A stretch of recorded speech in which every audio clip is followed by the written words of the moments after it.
Jadi sekarang saya akan menjelaskan tentang skill 14 yaitu listen for wishes.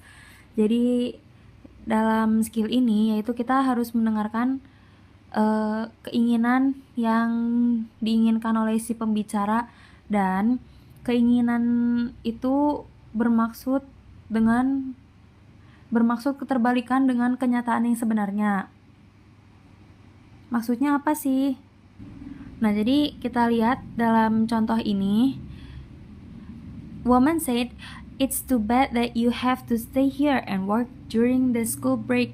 And the man said, "I really wish I could go with you and the others to Palm Springs." Nah, di sini itu jawabannya B. Kenapa B? Karena di situ si man menjawab, "I really wish I could go." Jadi aku harap aku bisa ikut denganmu dan yang lain.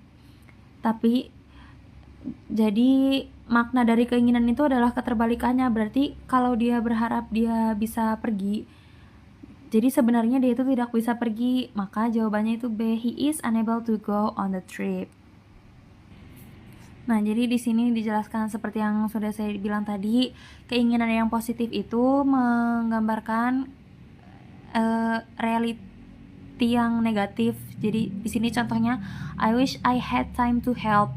Nah, jadi maksudnya itu dia nggak punya waktu untuk membantu, karena dia di sini bilang, saya harap saya punya waktu untuk membantu. Jadi otomatis di kenyataannya dia tidak punya waktu untuk membantu. Oke, jadi sekarang saya akan mencoba untuk menjawab soal. Do you think we'll be able to get tickets for the concert?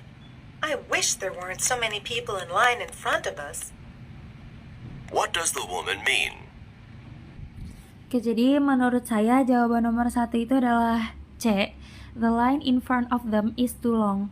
Karena di situ si perempuan itu bilang, I wish there weren't so many people in front of us. Jadi dia tuh berharap bahwa di depan mereka gak ada banyak orang.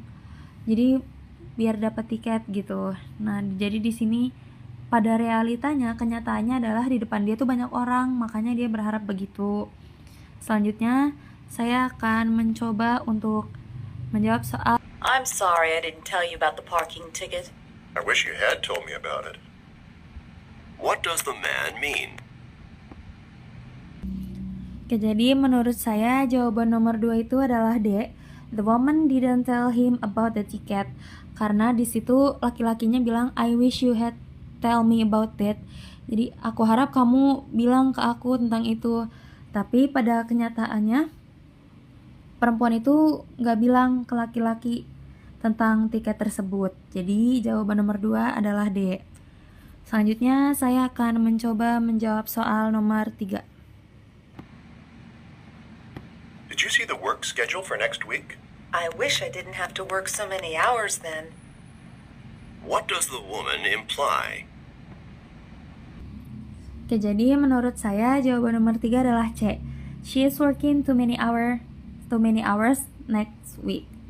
Karena dalam percakapan itu perempuan itu bilang, I wish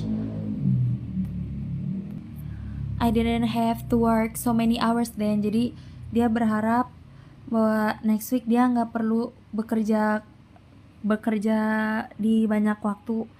Nah, otomatis karena harapannya adalah tidak bekerja di banyak waktu, berarti jawabannya adalah C. She is working too many hours next week. Jadi dia bekerja di banyak waktu. Maksudnya pekerjaannya banyak di next week.